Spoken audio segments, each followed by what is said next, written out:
So today I'm not going to say anything new. I'll just start from review the basics. That so what was that last time? Last time we looked at this spin chain.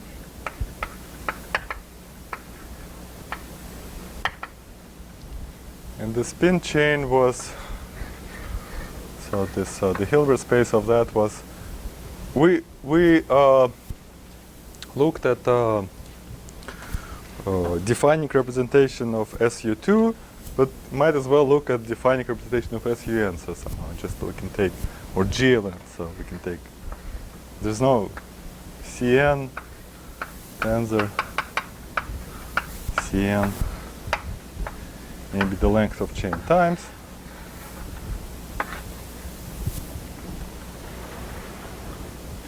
And there was an operator here, the energy operator, which was summation over I goes from 1 to L. And there was some interaction term. So we were, the ith place were interacting with the ith plus first place. And the interaction term we wanted to be a GLN invariant operator. And the only interesting one is just the transposition. So you take the transposition of I and I plus 1.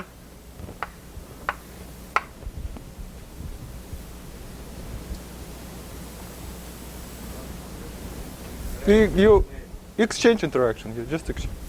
So you exchange two vectors. So you want some operator in the tensor product of the two things, which are, say, SU2, SN, SUN invariant. And this up to a fine linear transformation, that's the only one. So we'll just stick it in here. It's one dimensional, yeah. And so, and I said last time that this is integrable in a very strong sense. So, and also there is a sense as when this is not exactly periodic, but it's quasi-periodic. Means if I go around around, maybe I'll write it like this. So if it is my Cn at the position n plus 1 is identified by some operator G with Cn position 1, where G is some matrix. Let's go around with some. And I said this is integrable in the sense that this operator can be included in a very large non-trivial family of commuting operators. And eventually the spectrum and the eigenstates all can be found in a rather non-trivial manner. And so the plan today is to, and then what was happening on this side of the board is that there was a claim that quantum integrable system will then be later found somewhere in some geometric situation. There will be no discussion of that today. We'll just go over the basic how to integrate this with the goal. So there are two goals for today. So goals for today. Goals. There's a smaller goal, which is somehow immediate goal. Goal for today is to construct.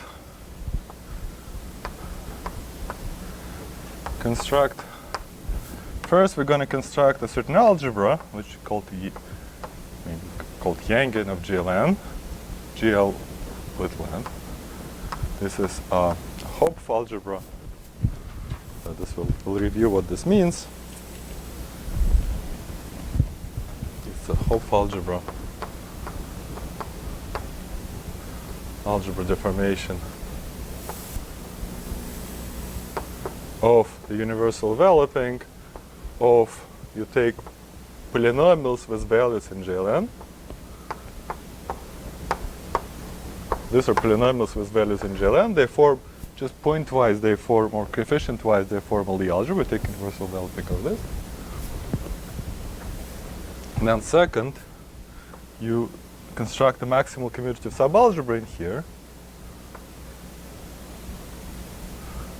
Commutative subalgebra.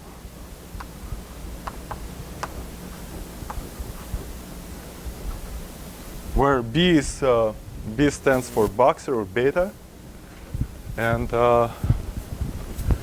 then we make C2n we make it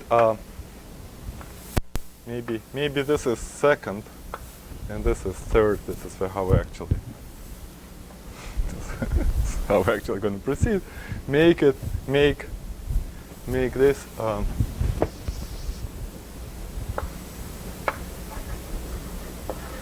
Cn this Yang module, deforming.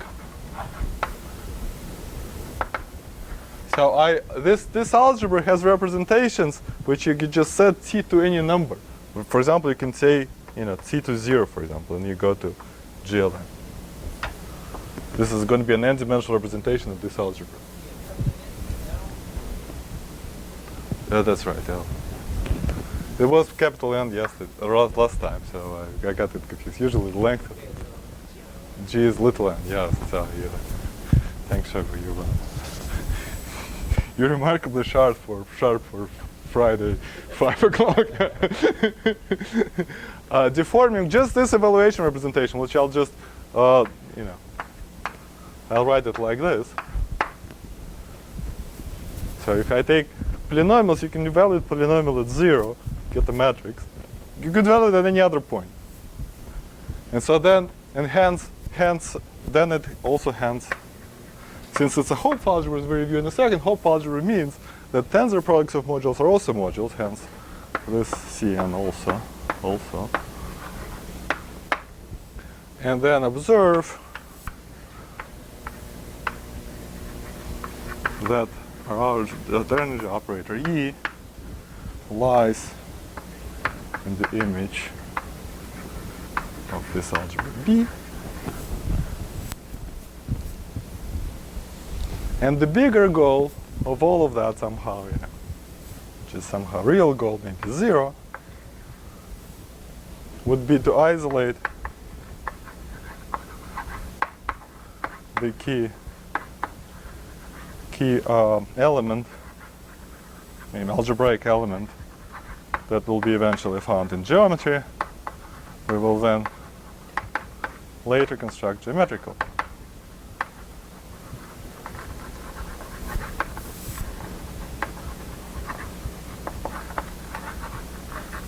So the statement of the first lecture was you take some spin chain and so forth, or some integrable system like this, and then later it's found in some completely different circumstance. And so it's hard to find the whole structure. You may be able to find one key piece, and then from that key piece unravel the story. And that the key element is called the R-matrix. I explain in the due course what this concept is. Yes. What? Yeah, I can write as many as you want. You can also, yeah. Yes. Well, at the end of the class, or if somehow we may be delayed, but eventually, it's very easy within 1 hour to explain how to write any many integrals as you want with this. It's called something called the R-matrix. And as I said, so none of this is anywhere near new. This is all extremely well known, and most of it is, I suppose, due to Baxter. So it's the idea that this satisfies some equation known as Yang-Baxter equation, that the fact that this gives you a big commutative algebra that contains that, I think that's all right. So okay, so we now proceed with this plan. And so what's a Hopf algebra? I'm not going to give a abstract all the axioms of Hopf algebra. I'll just explain what it is. So of course many of you know what a Hopf algebra is better than I. But so what's a Hopf algebra? So let's Hopf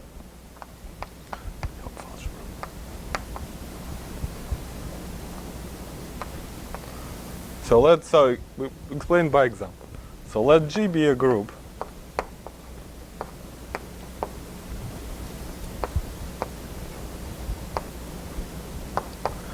then of course you can consider the group algebra, maybe call it A. So formal linear combinations of elements of a group, or measures on the group. So then is more than just an algebra,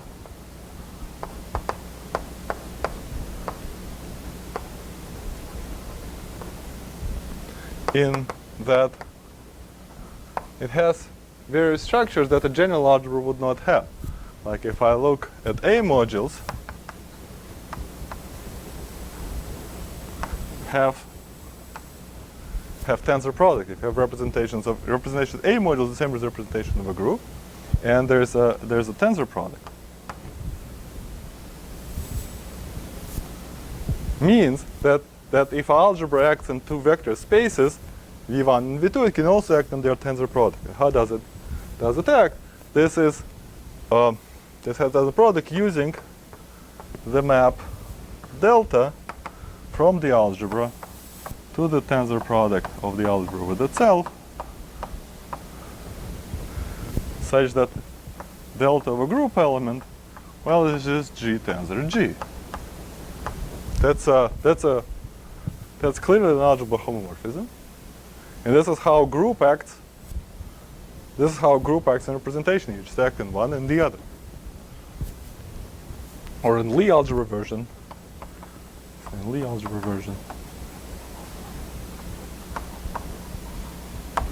You replace U, you take A to be the universal enveloping of a Lie algebra, and then this differentiating this rule, you take an element xi, go to xi tensor 1 plus 1 tensor xi. This is how Lie algebra acts in a tensor product.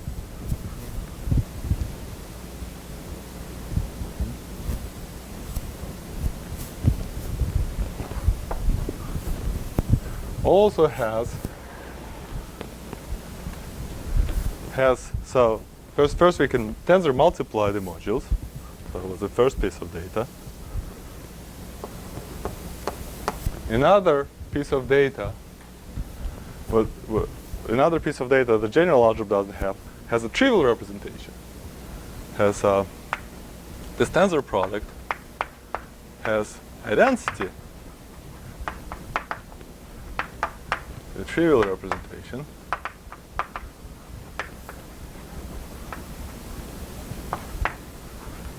usual notation for this is epsilon. Epsilon of G is 1. Every element of the group goes to 1. That's a trivial representation of a group, and its identity with respect to tensor product. And then also has duals. That if I want to act in some element, or if I want to act in the dual space, so if I have G acts on the dual to some vector space by, well, I mean, usually we teach it like this: G inverse transpose. So, but I'll write it like this: by S of G transpose, where S of G, this is called the antipode. This is G, it's called the antipode. And then the dual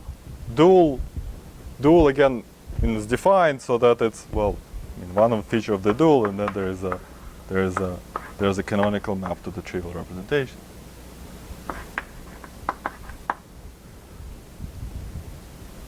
And so you can write down all these axioms that this will have to satisfy, and this is you're going to get the Hopf algebra. So the main axiom here is that this is an algebra homomorphism. That's the main axiom. And this is.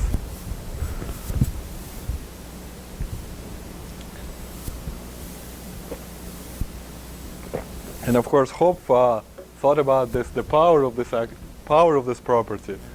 Hopf thought about that when he was proving that computing cohomology of a Lie group. Cohomology of a Lie group is a Hopf algebra by the dual of the multiplication map. All right. And so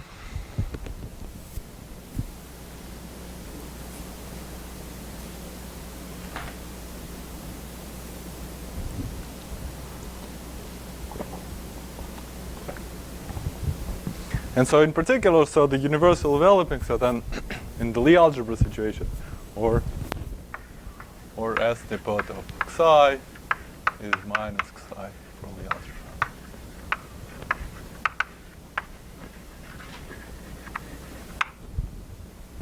And so this being a Lie algebra, its universal developing is a Hopf algebra with all these maps, all this. And one thing I want to say is that it's very easy to see that if antipode exists, it's unique, and existence of an antipode is an open property. So since we're going to talk about deformation of some, we're not going to worry about antipodes so much. It's uniquely, somehow it goes along uniquely. And so so now we would like to, now what we will do is we will construct a non-trivial Hopf algebra deformation of this universal developing algebra. And the main feature, so this we'll go back to this maybe, this part. So this would be a Hopf algebra deformation. And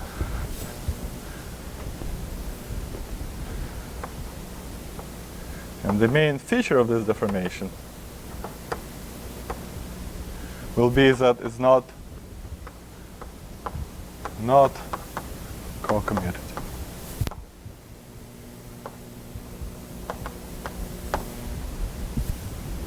So when you take for group representation, Lie algebra representation, if you take tensor product of two representation, it doesn't matter in which order you take them, because this formula is symmetric. Here you take this coproduct, and then if you do it in the other way around, it's also coproduct.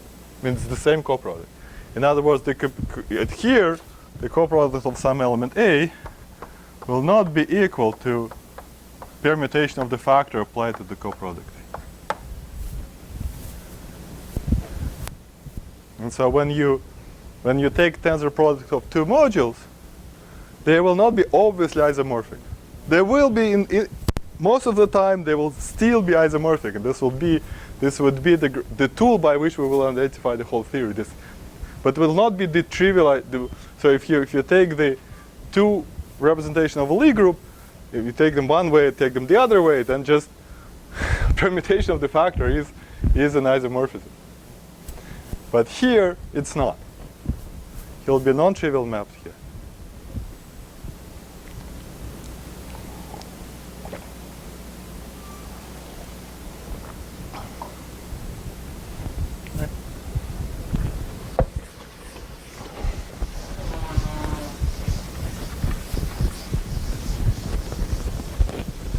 So this different. Maybe I'll say this will be the main difference. What will be broken will preserve. However, what this deformation will preserve.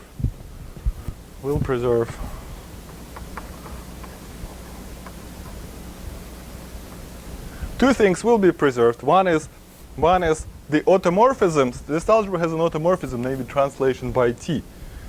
The t goes to t plus a constant automorphism.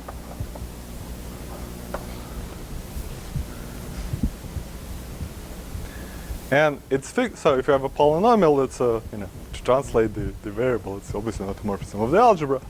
And then its fixed points are the constant functions. Here are GLN inside of and its fixed points.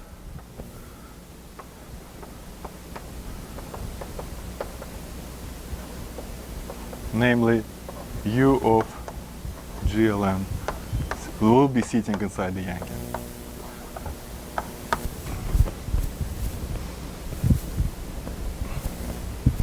All right, so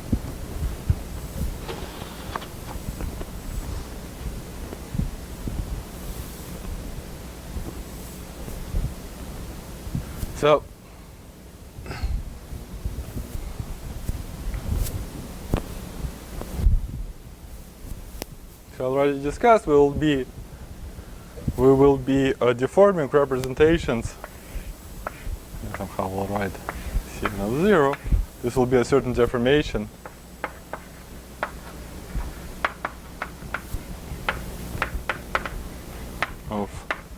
this evaluation at t equals 0 representation of the universe developing.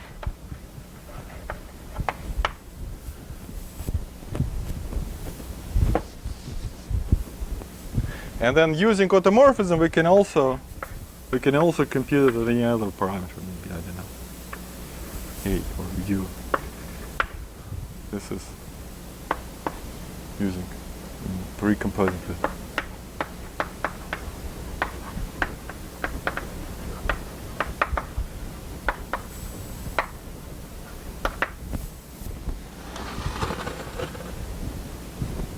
And so if we take two such representations, then I will not give you construction of generators and relations. This will be discussed later.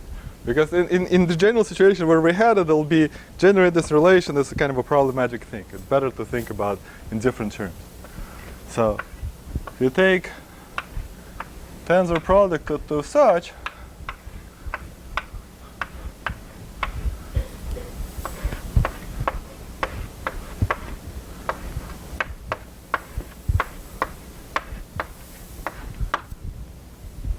because this coproduct, the way the algebra acts here, will depend on the order. These are not obviously isomorphic. However, what will happen is well, I mean, it's difficult to deform representation of GLN, right? You think, now these are two irreducibles. For U not equal V, there are two irreducibles, and this tensor product is reducible. How can you deform that? It's clear that if you take these polynomials, they obviously surject polynomials, evaluated at two different points, surject on matrices. So for U not equal V, this is obviously an irreducible module. And if I evaluate, like these polynomials, I can evaluate any number of distinct points, and this will surject to all matrices there. So any, right? It's called Lagrange interpolation.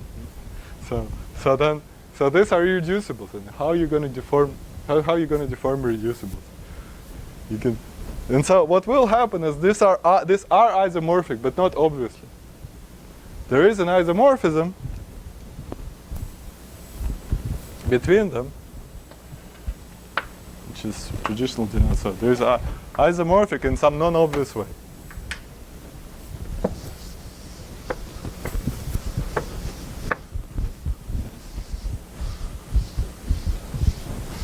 So in other words, there is a matrix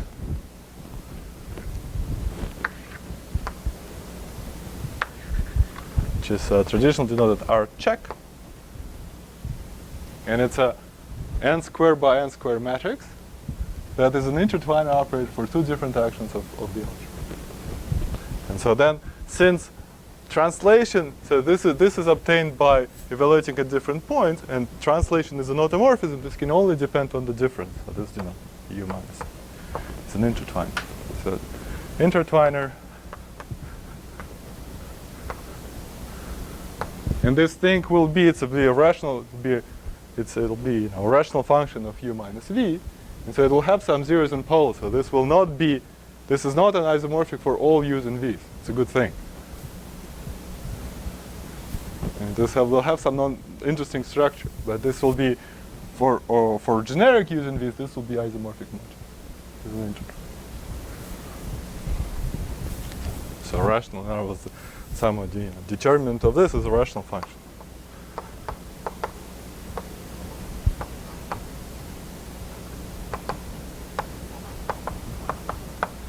So there will be some bad values on which this is really not isomorphic. It really depends on which order you take. Right? So it's more convenient just for notational convenience. It's more convenient to work with an operator that goes not from a space to another space, but from a space to itself. This is called the R matrix. And this is just the permutation times this.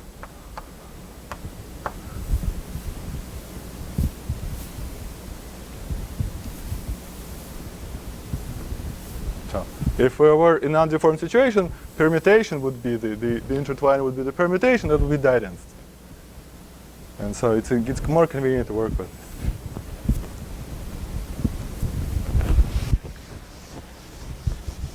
And so this discussion is completely general. Whenever we're deforming this universal Vygotsky Lie algebra, we take two of this evaluation. Whenever we're deforming loops into Lie algebra, we have two modules that will be generical isomorphic in two different things, and there will be a rational function that makes this.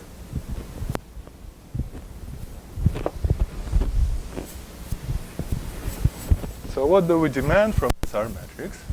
So right now I'm not giving a logical discussion, because in the end, this as we will discuss, there's some kind of chicken and egg relation between quantum groups and this R matrices.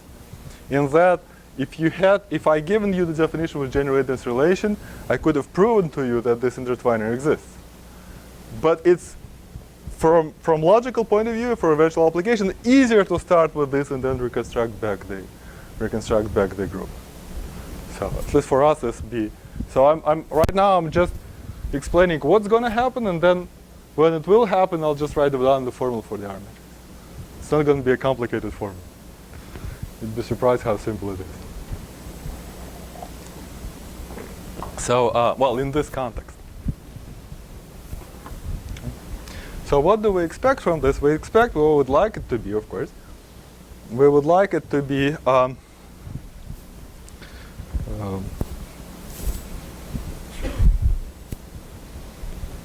so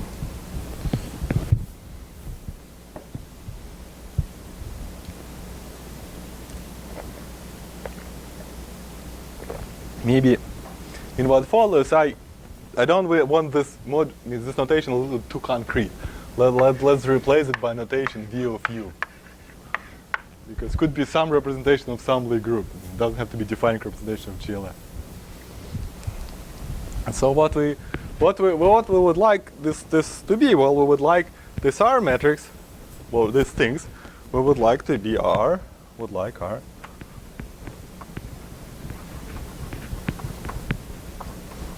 To be compatible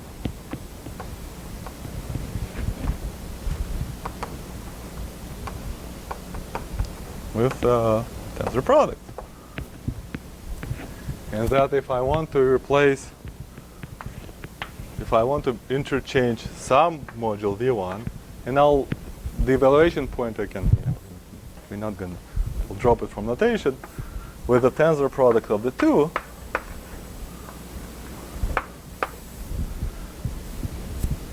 then I can just do it in stages, right? Here, if I have this kind of isomorphism, I can first permute the one and then permute the other. So I can just first do, well, I mean, the operators, this is extremely confusing, especially confusing in the operators are applied this way. It means I first permute the first two, means I write the operator here.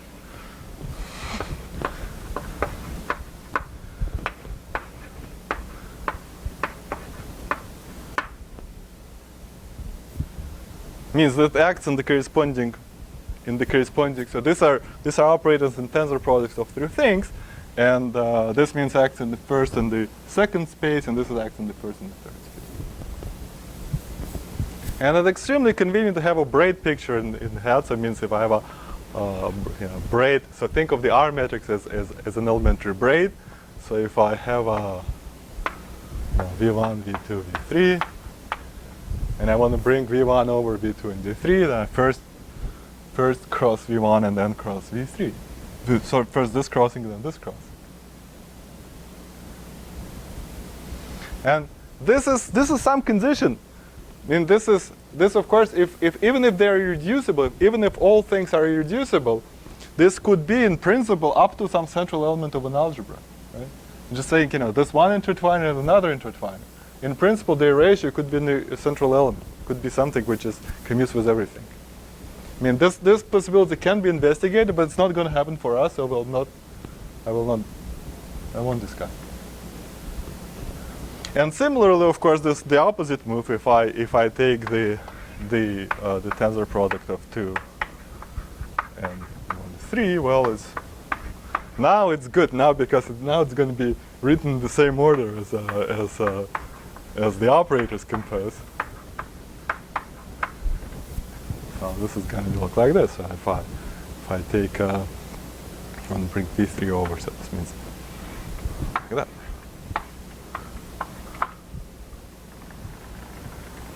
And the formal consequence of this is that this guy's formal consequence of this relation is this guy satisfies the braid relation. And the braid relation is the braid relation is the Yang-Baxter equation.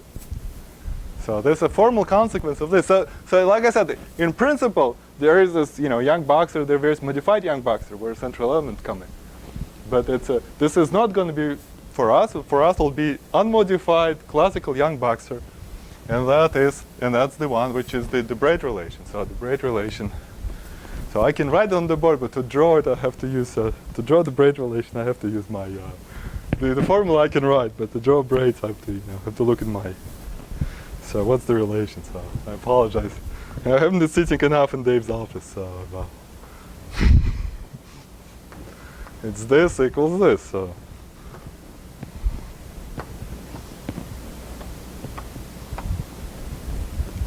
And so it says if I take for the R-matrices, it says, so this I can do without my cheat sheet.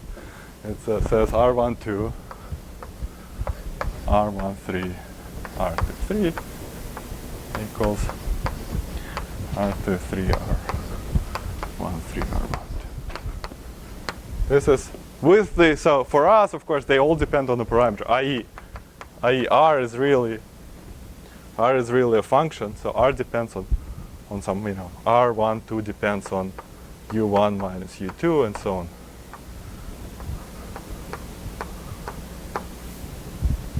And this thing is called, this is, well, Michael's not here, so I can say this is the most important equation in all of mathematical physics. And of course, Michael can can argue with this separately.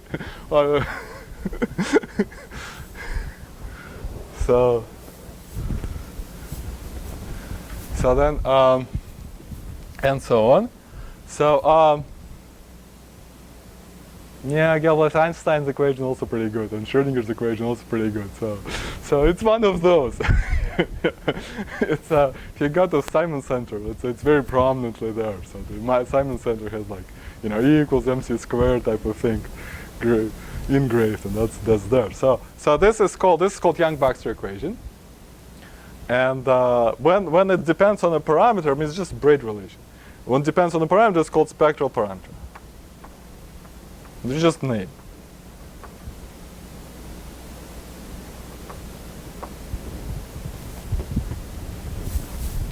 And it's just in principle, this is just a number that enters the parameterization of representation. And the reason it enters because we have our algebra is like a loop group.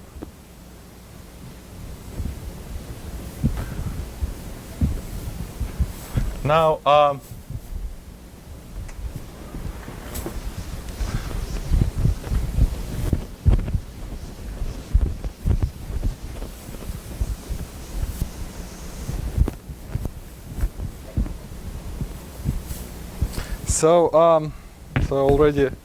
I already said this, and I've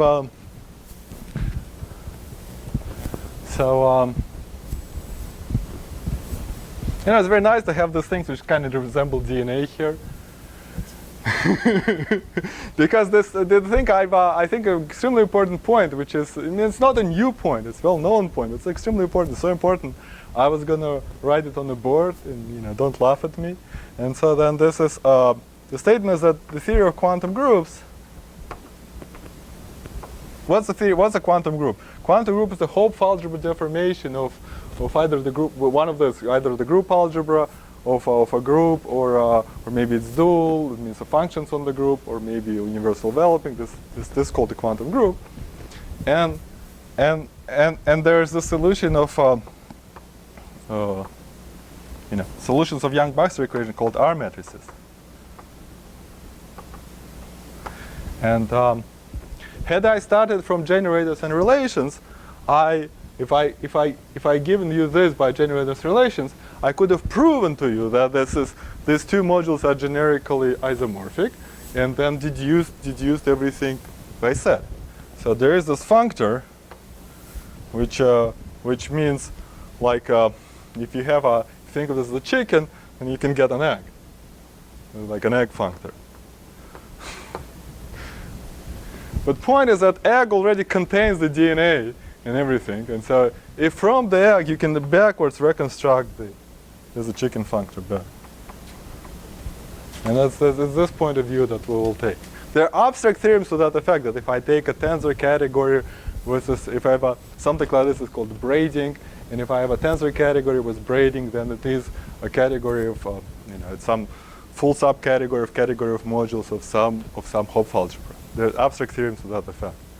But we will follow extremely concrete path. We're not going to do this. We'll just something extremely concrete. And says conversely, if you start with solution of this Yang-Baxter equation, you can construct back the quantum group in, like I said, you can construct it in some abstract sense, which is sort of like almost like an abstract categorical sense, but you can also construct it in some completely applied sense, in which this is what we will take. And since I'm talking about something extremely applied, well, maybe at this point it'd be very useful to actually see the R-matrix here. The R-matrix here is extremely simple.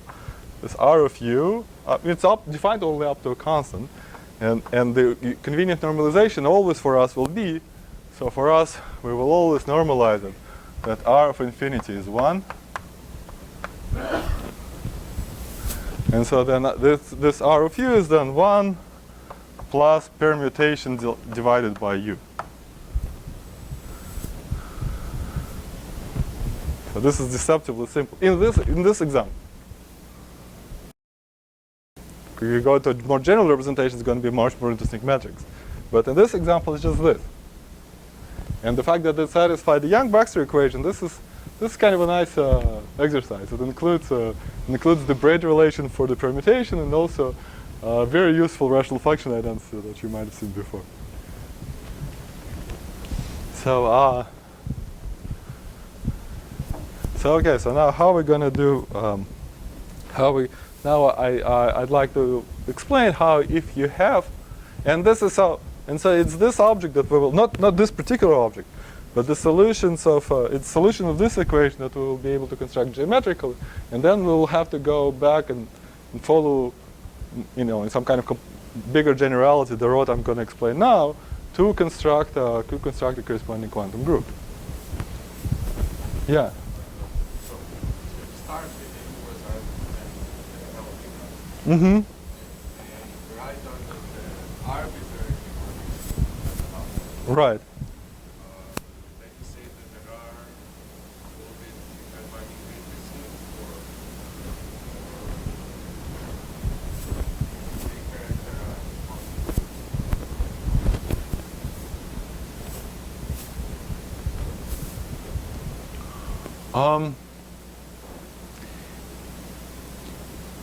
yeah, I'm not sure in terms of like all deformation. This I'm not sure what the statement is. I think the correct statement that if you have like a filter deformation in some sense for you, then yes, you can prove that this will be generically isomorphic in that. So okay. So now we will start the following procedure. So we'll start with let VI be a collection vector spaces, and we want operators R, VI, and VJ. This is an operator. This acts in VI and VJ. This satisfies, so it's an operator in here, satisfy Yang-Baxter equations.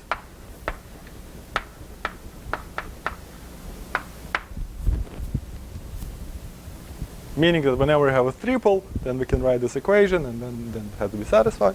In other words, you have one Yang-Baxter equation on the direct sum of all of these VI's. You can say it like this.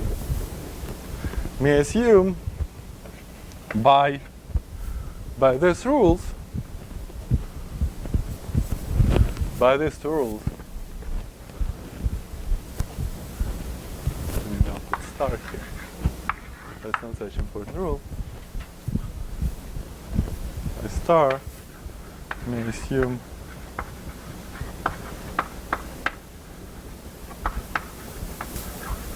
that this collection is closed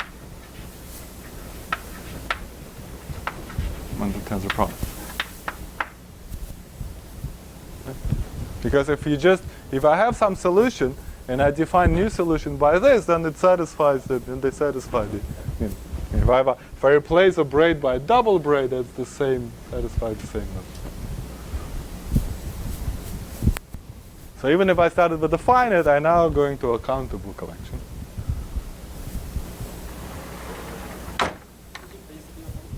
Yeah, that still holds. It's just saying like if I have any of those braids, what I can do is that if I can imagine that one of them is like double,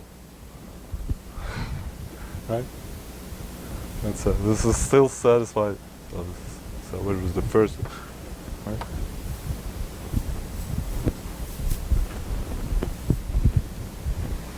And so then we will define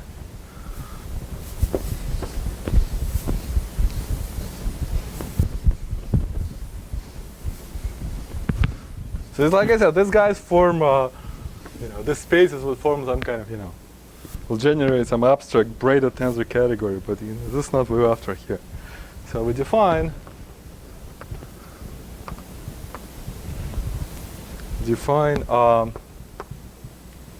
y, where it's going to sit. It's going to act in all these spaces.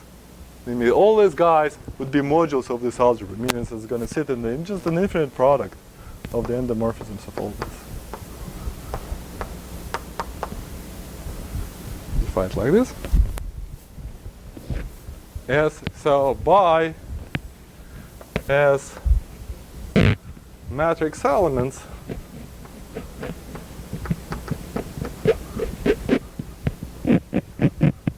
so this will have to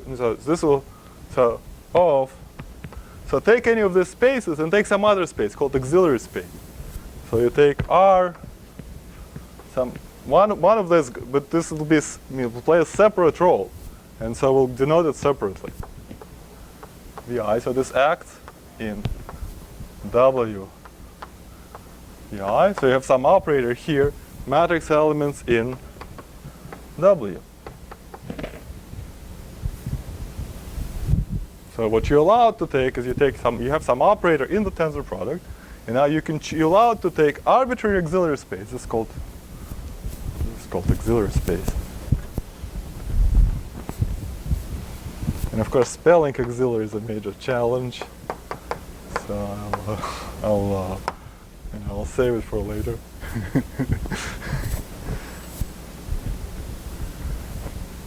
Somehow more formally.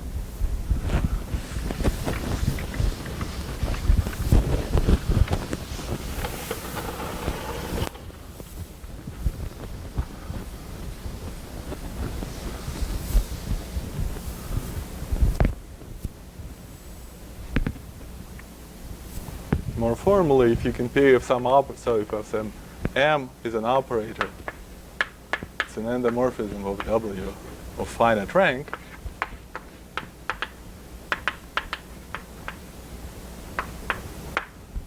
Then we define Tm to be the trace over W of M tensor 1 times R WV. And this is an element in the endomorphism, so V. This trace will define because it's finite rank. Now we're preparing a situation when these are infinite dimensional.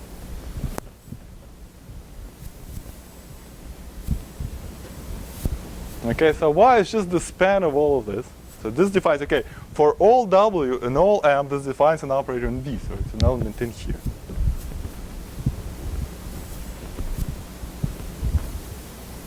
And so this is the span, y is the span of this.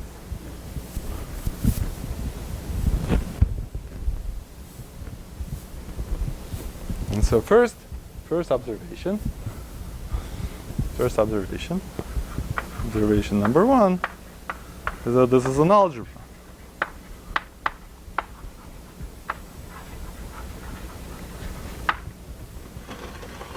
Because you want to multiply two such operators, all you have to do is have the tensor multiply the auxiliary spaces.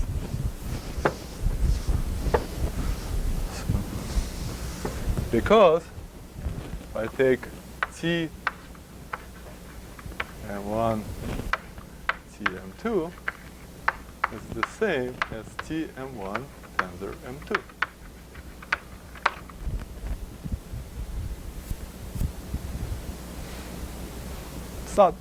It's not profound.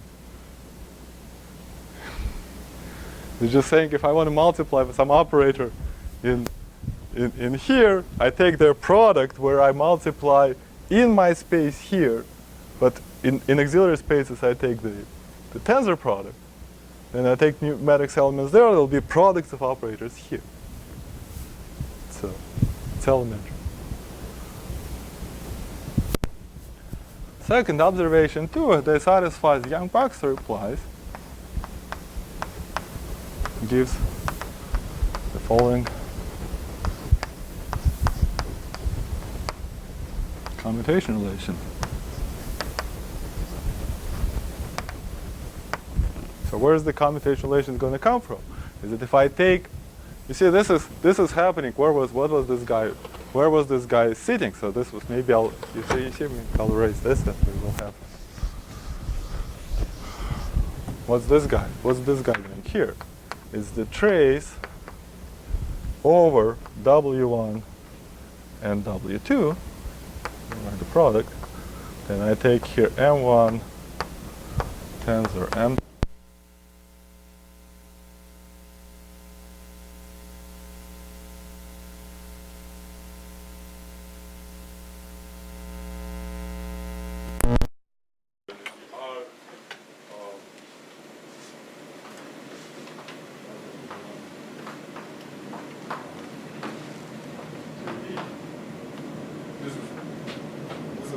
This rule tells me how many tensor products is the same.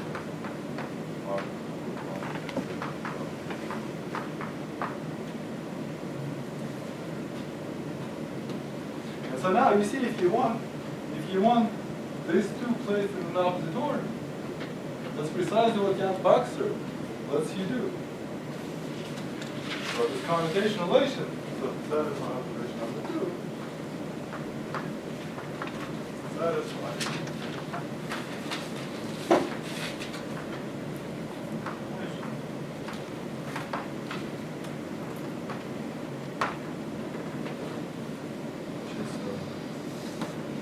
This. Well, yes, so I want to place them in the opposite order. I can do it at the expense using conjugating by, so if I conjugate this operator by the what does our said, if I want to, if I put, so look here, so if I want to have two of these guys placed in the opposite order, I can achieve it by conjugation by the R-matrix. That's exactly what the equation says. So then it says, this means T, R1 to inverse.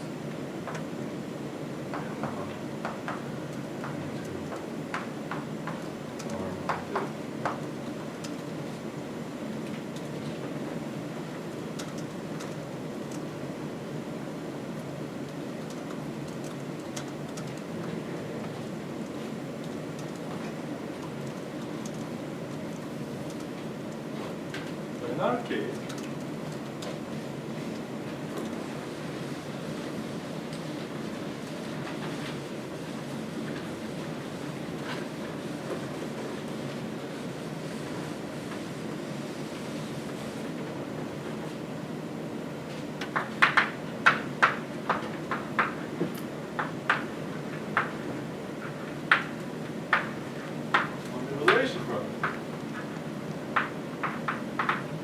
all of our representations, they come with a number.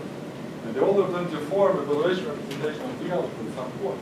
So instead of, you really get, not, this guy is not really, I mean, so now what you're really doing,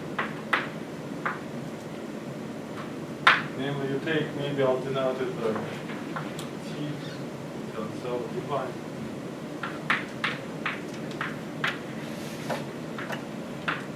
T of M of U, where this is now a polynomial.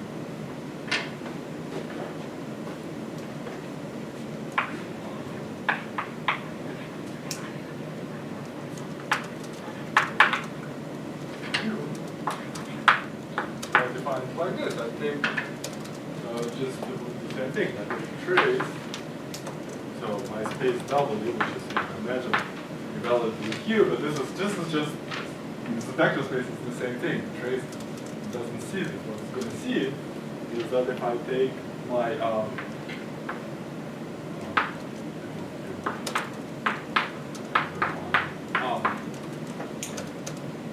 I take W here, U.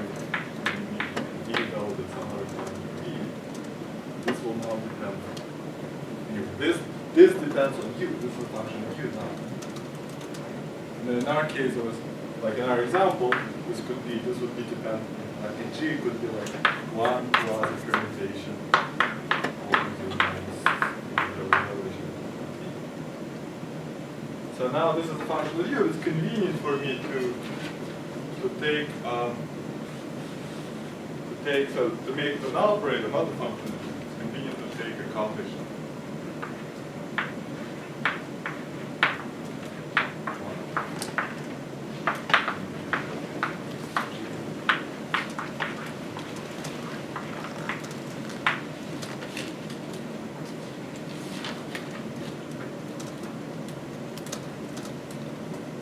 Right. In other words, if I take constant polynomial here, we decided so this R is always 1 plus something divided by U plus something divided by U squared and so on. So we decided that at infinity this is 1.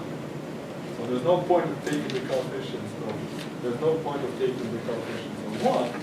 But so you can take the coefficients, if you take the coefficients, you want this coefficient, means you put U here, and then U times U squared, 1 over U squared with 1 over U, you take that coefficient. Does that make sense? W infinity is like the first way to what's the identity claim? Say it again? What's the identity claim? Oh, just, identity method, identity operator. So W and W or So our metric is some operator, and they all normalize for us so that they're 1 at infinity. So whenever the evaluation parameters are far away, then the operator will be 1. so all this one means you identify. Means to have two representations. If I can move one of them by automorphism. If I move one of them by automorphism far away, this goes to 1.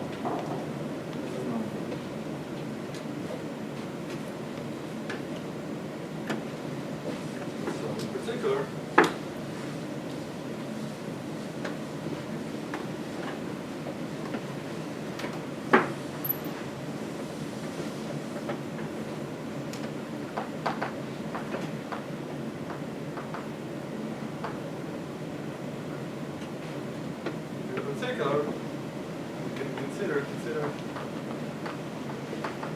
the algorithm.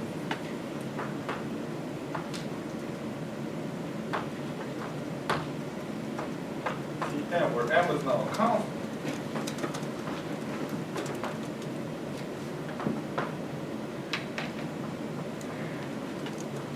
What will pick up?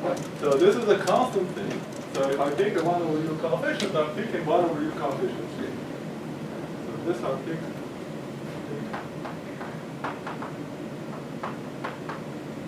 1 over U.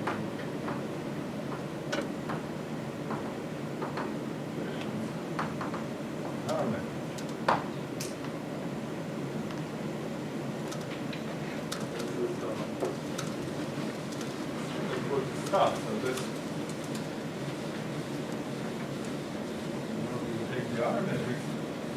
i.e. the coefficients of, I'm really going to write i.e.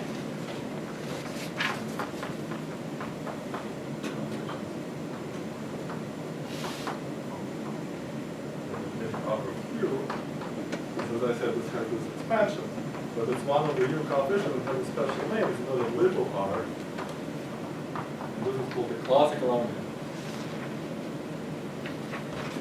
To understand this importance, well, let's just consider an example.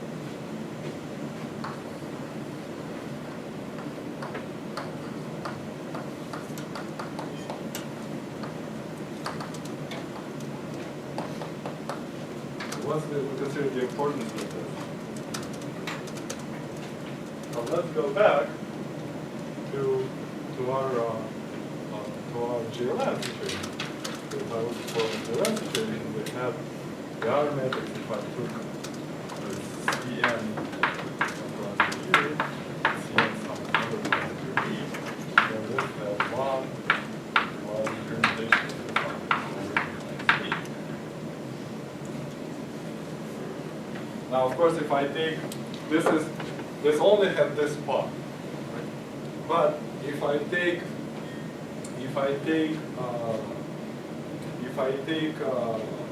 product of this, then of course I'm going to generate more and more terms, right?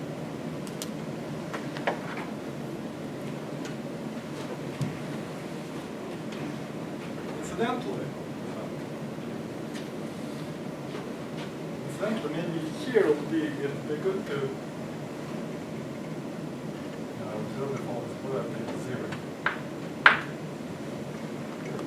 We'll come back to this in a second. We'll take suppose we'll take 0 to save me the Then this means that the all operators T, M, for any M, okay, so M is now going to be, M will be an isomorphic Cn and M by the matrix. And for any M, like this, any k bigger than 0, if I compute T M due to the k in this representation, C0, just because this is, what do I have to do? I have to pick the corresponding coefficient in the U expansion in this formula. And there's not. And this tells you that this module indeed deforms the representation in which, you remember, we were talking about deforming. So we were talking about deforming the GLN. So we'll get to GLN. We haven't seen GLN yet, so I apologize. I'm not going to say this. So the GLN tensor T is going to GLN. So taking T to 0. It means the GLN itself that sits in here, that's isomorphical. But all the other ones go to 0. And this is going to happen here. This guy, for k equals 0, this will be so. And then to compute the k equals 0 part, we have to pick the matrix coefficients of the permutation matrix, and this is conveniently written like this. So if I take permutation, well, how do I write permutation? Summation over ij, Ej, ji over u. So if I compute T of Eij, this is Eij. Because what I have to do, I have to multiply by some element here, take the trace, put the trace with respect to what?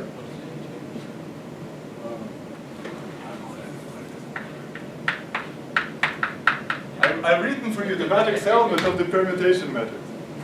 Permutation matrix takes the ith and jth matrix element and the jth and on. It acts like this. So if I take that trace, I'm getting this equal. So the Lie algebra, so in other words here, the Lie algebra goes, the Lie algebra was sitting as constant complement. That goes identical, everybody else goes to 0.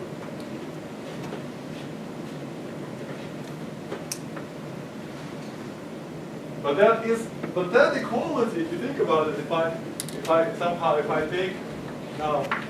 take R, C and U, and then now I take the tensor product of C and D, DI. The point about, so we have a product of matrices. It's going to be a product of matrices. And the point about the product of matrices is the matrix starts with 1 and then it's suddenly the next term. The point about that next term is that this will just add. So this means this would be 1. In general, it's some complicated product. With 1 over U term that I can extract explicitly. So it's 1 over U, and then over here again, Eij sitting in this suffix zeros factor. Tensor, and then comes summation over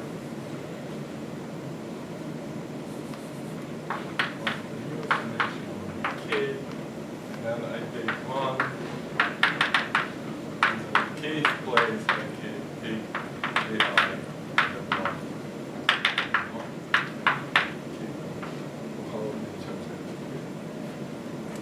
So, in other words, this guy always acts as the Lie algebra. This is how the Lie algebra will be done.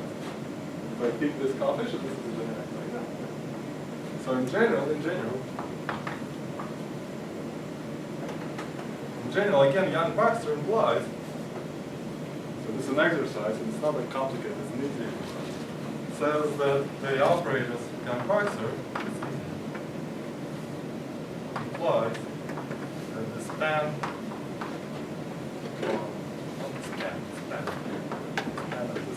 constant.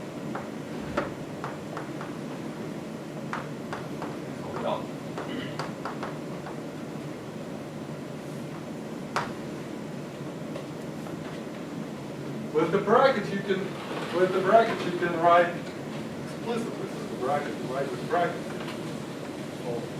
So there are many brackets now. I'll write the bracket as like a Poisson bracket. So the bracket is if I have one, M1, bracket 2. This is the trace over either of these cases, here, divided 1, or the commutator with the R-matrix, plus the W2, and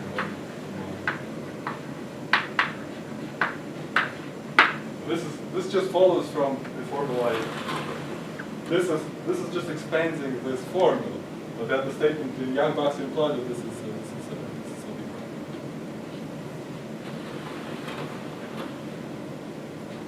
And then further, to expand, if we expand this relation further,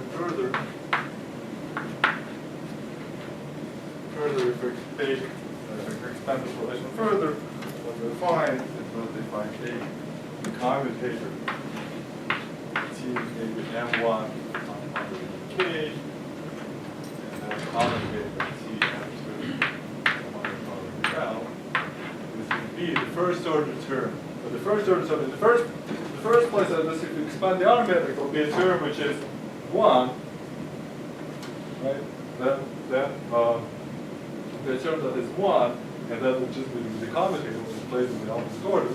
Then we'll get a term which is this term, so which I'll write this now. That will be T of this M1, M2, this thing, times K plus L, plus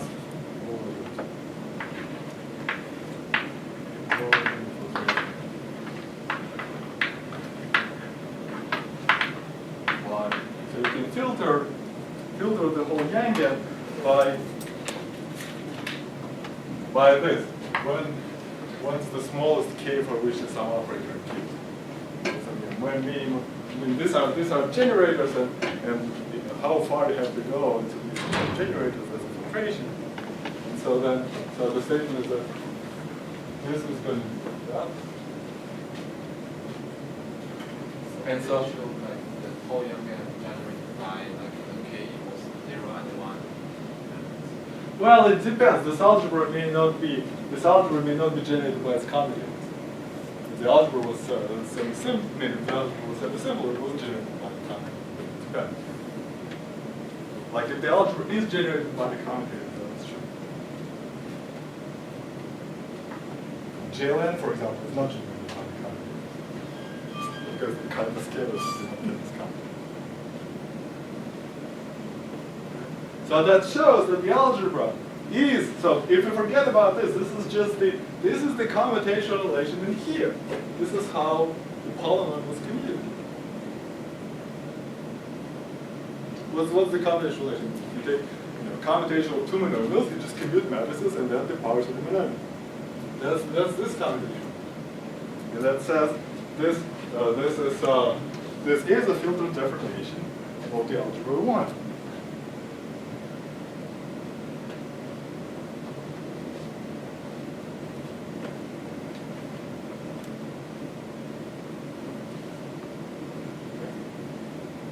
Okay.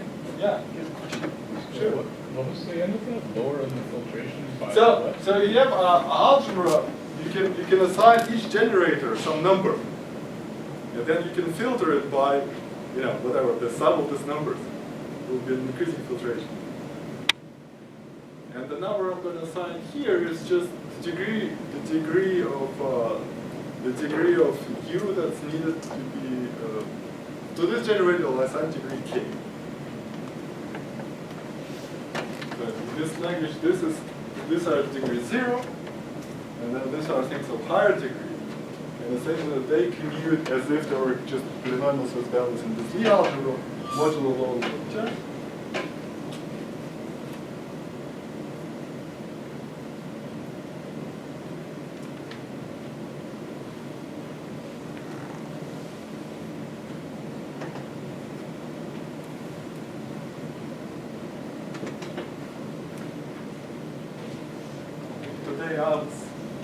I was hoping to end a little early because we were,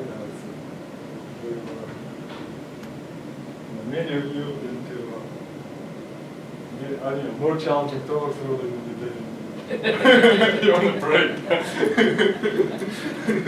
But let's say something. One thing to explain somehow. Well, what doesn't that we have? So we construct it. And so this is it's very easy. This is a whole positive just because like we constructed its representation automatically comes with tensor product. I already gave you the tensor product, and then it's easy to write down what the composite structure is.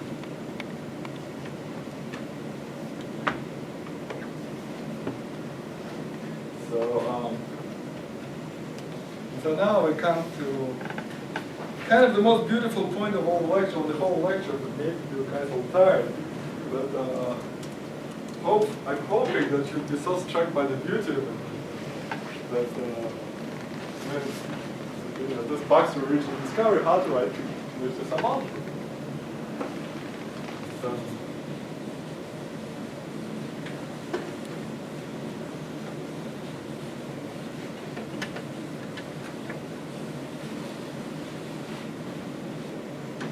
So for this, I assume M is of finite rank. And this is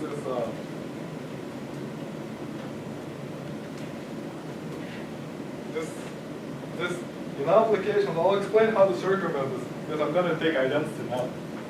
Identity is not an operator of finite rank if your space is not finite dimensions. Let's assume it's fine. I mean, it works out. But let's assume that all modules are finite dimensions. Just to not to complicate somehow, not to have too many things on our table. Right? So now assume they're finite dimensional. So that's the case for GLF. And so now this is discovery Baxter says the following: that if I take the operators, maybe I'll write it like TW of U, which is one of those things. It's the T. In my notation previously, I take the identity operator W.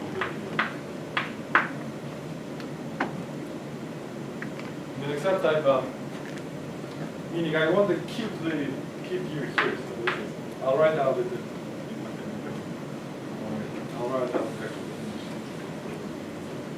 So this is the trace over W. I took identity means nothing. I'm going to take the R.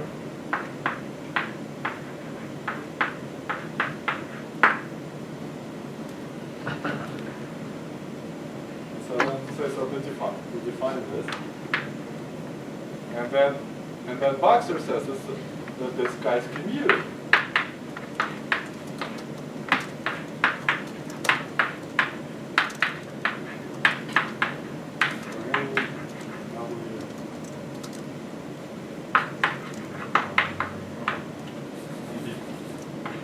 You really have two representations that they each count to the parameters.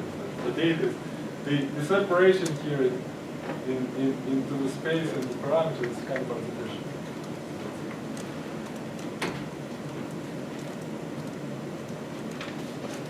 It's just for this R or for different for any. So it means you take for any auxiliary thing, you take trace of the R matrix. And now that's a function of your auxiliary. And so then it says that this commute. In fact, somehow maybe better to say that this is like a homomorphism for the K group of your modules to the algebra itself. We already discussed that the K theory is so the proof of this is beautiful. It's actually best to draw a pictorial proof of this. How we're going to draw it. We're going to draw it like this. So this was my space D. This other space is W. Like I said, this holds in complete generality. It's, you should really understand W and U as being just one object. It's one representation. It's not two separate objects. So I'll just draw. And trace means I make this picture periodic, means I sort of identify this one. This is really drawn in a cylinder.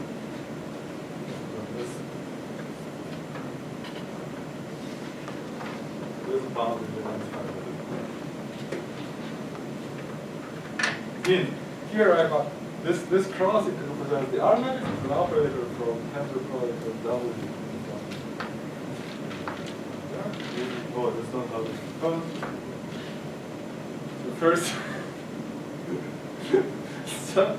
So first I have some operator here, and then I have an R matrix. And then I got there.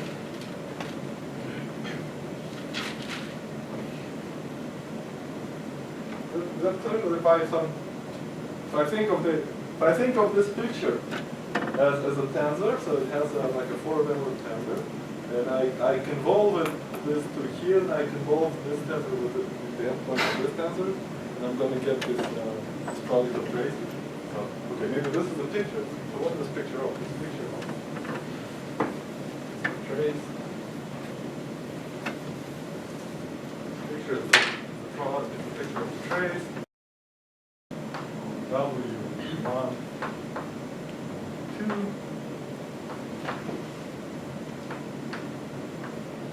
Of take the R matrix of W E, R matrix of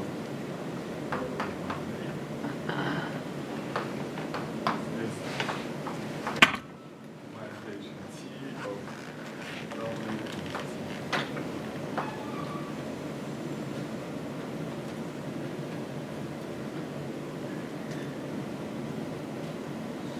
W1, W2 are... Ah, right, primes.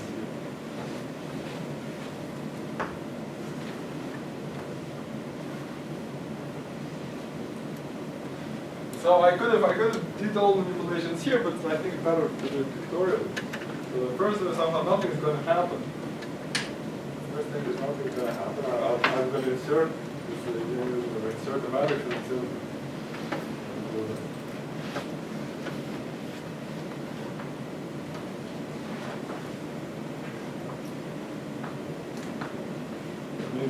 So I've inserted the R matrix and it's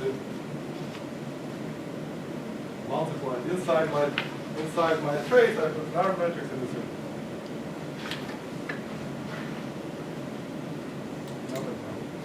Now I can use Yang-Baxter to bring this strand here.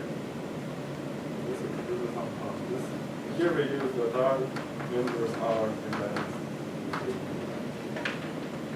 here.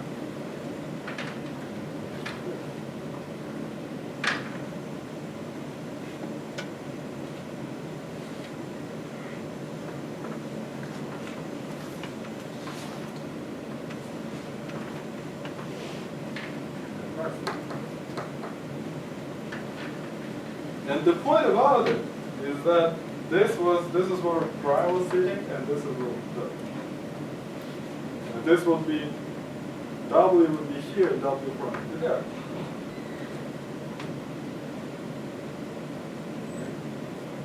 This strand's not, and this strand here, the W space here. In other words, when I commute with the R matrix, the order, the main feature of the Yang-Baxter equation is the order. Once I commute with one term, the order of the other term is changed. And so then I just do the cyclic property of the trace.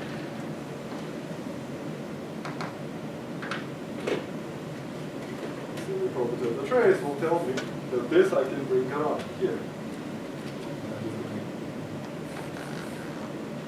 When I bring it around, I'll just cancel.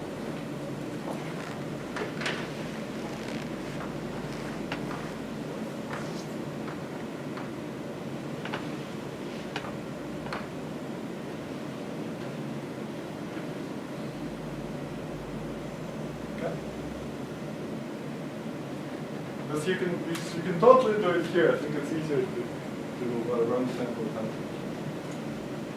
More general.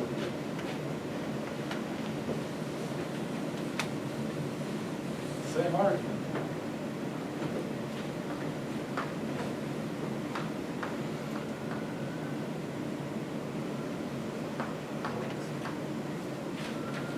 More general.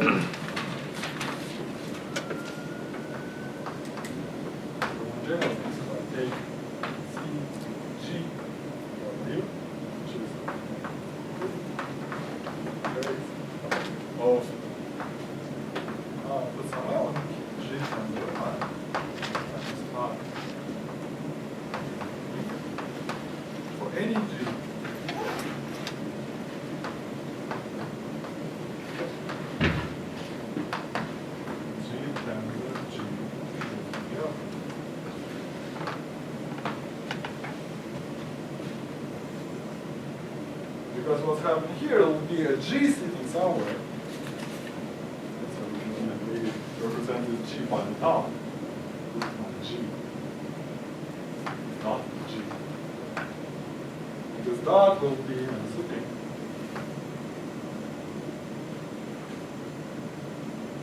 And the point is that when we break the cyclic property, we use the cyclic property of the trace, we bring the R matrix around. It has to commute with G times with G. And if it does, then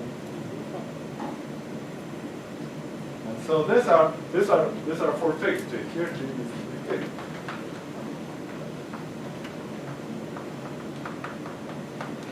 It has to be the same G here and there. So this commutes for fixed G, any of this and any of that. So this is the family. So this is the parameter. G is a parameter.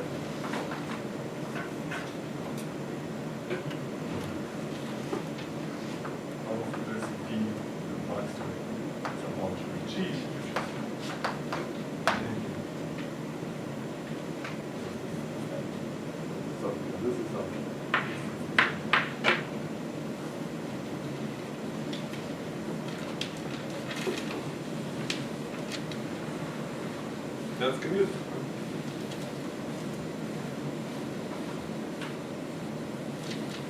So in particular, you write this thing, you get a rational function of u, which you expanded in any way you like. This commute, all coefficients are commute. So in geometry, so this means this is So you have some function, then you have a choice which way to expand it. So it's a function of u. And then you can represent it's a rational function of u. You can expand it about any point you want all coefficients of u. So somehow geometrically,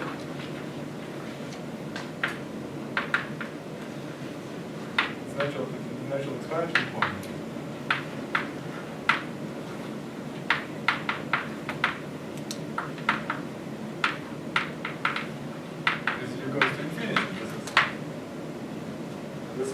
We already started doing this, and we're going to continue doing this. However, to make contact with the original integral system, we get local quantum integral motions. One expect, one expect.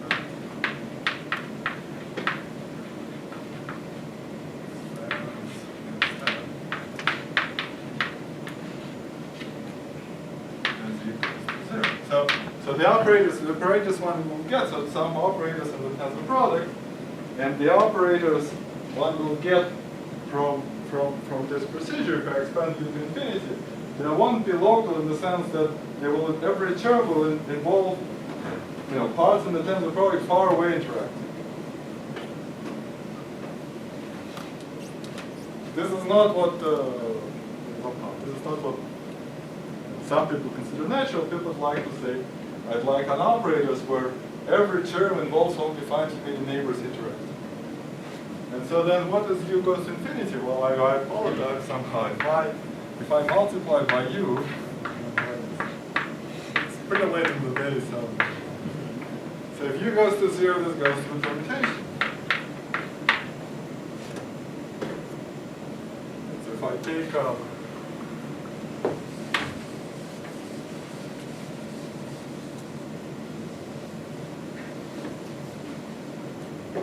I take the R-matrix of this C and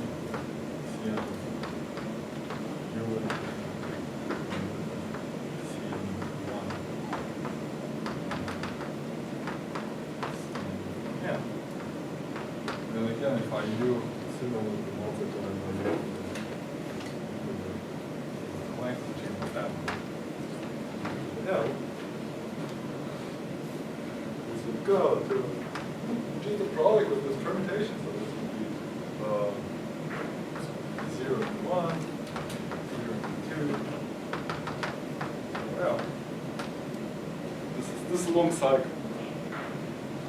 It's still late in the day for me to compute which way it's going to which way to write the long cycle.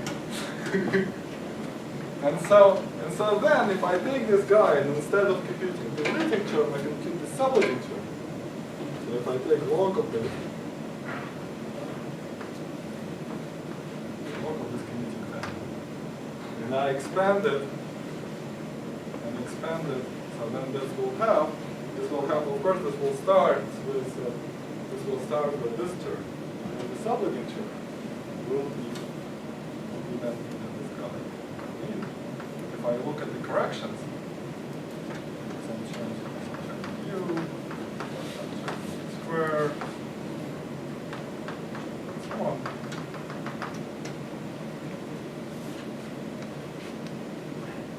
And lo and behold, the term with u, that will be the energy. This is a term where only the nearest neighbors will be true. And similarly, all of this will be wrong.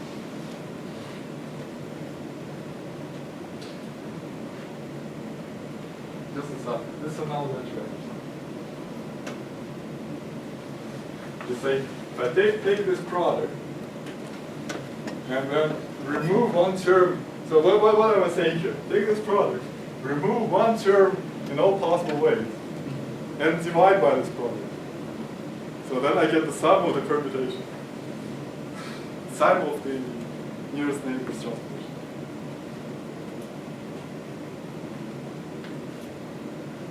Alright, so to summarize this,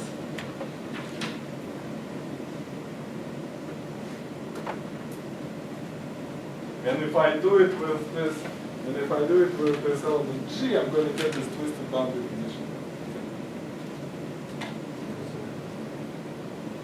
So now to summarize this discussion was aimed at showing that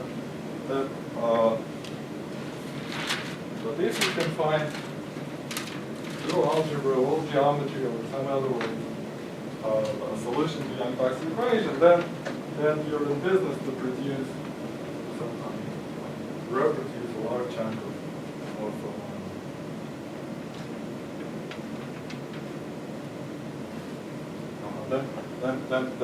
then you get the quantum integral system and quantum group system. And it is so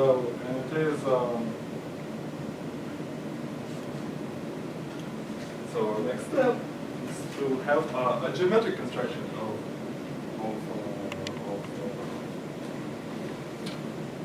solution to Yang-Baxter equation, geometric construction of R-matrices. And it will be an operator in Pictorial Cohomology of some and then so I was going to ask whether I should begin with recalling what Pictorial Cohomology is. This was my plan somehow. It's my memories from general exams. It's not like there's some. Once in a while, you run into an individual in Princeton who doesn't know what Pictorial Cohomology is. I mean, we're just going to be connected group acting. Pictorial Cohomology. I was going to start with because it's kind of you see the point is that this parameter is u, this guy here, this parameter is u. This will be the correct parameter. You see it in the Lie algebra of some group. And this whole discussion would be empty if you don't understand what's going on. And so I was gonna, so this is the covariance is essential. There's no covariance, there's no line. And so I was gonna next time we're gonna be talking. Well, I'll just start talking about something a little more basic that we'll discuss today, and then just reviewing what the group can do.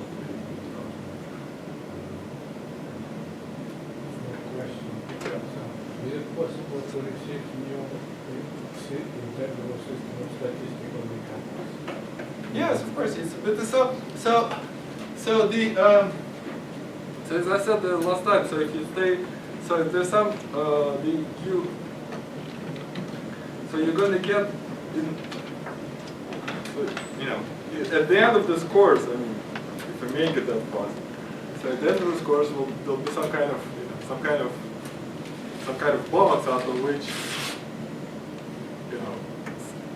how solutions to Yang-Baxter equation fall out by like this story about what is it? The Russian word. Kasha. Kasha. Kasha. This is from Brothers Grimm. That's it. So what's the Greeks type of thing? Porridge. Yeah. So that's like some kind of porridge. And there's more that you can eat. Yeah. And so of course you're not going to get new finite dimensional ones because I mean this I didn't make, maybe I tried to make it clear this discussion today applies really to any group and any Lie group and any representation. But conversely, if you have something finite dimensional solutions, this way you're going to reconstruct some group and some representation. And somehow new finite dimensional solution you're not going to find. And so you'll find some infinite dimensional solutions which are interesting, where they have done a different interpretation because already here what you had here the Cn was the quantum state for one some kind of magnet, and then already the one particle state is infinite dimensional. So already the length of channel length 1 looks like some kind of infinite dimensional integral system, but it is integral. So whether it's a system of statistical mechanics or not, that's somehow debated. But like the first system, the first infinite dimensional system you get this way is a quantization of intermediate long wave equation. Intermediate long wave equation is a reasonable equation, so probably not an equation in statistical mechanics. All right, so I apologize. I tried to make it shorter, but